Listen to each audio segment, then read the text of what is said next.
กสูงใจลอยอยู่ในเมืองกรุงไปถึงทิวทุ่งท้องนาคือทอดแม่พ่อสำบายบ่น้อยามลูกจากมาฝ่าเฮือนแอมตองมุง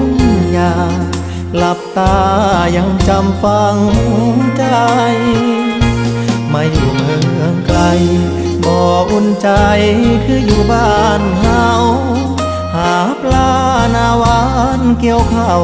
ของขึ้นเหล่าลาบคงต้มไก่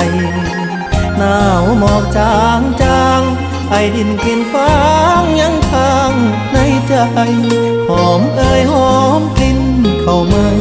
น้ำตาสิไหลย้ำคือทอดบ้าน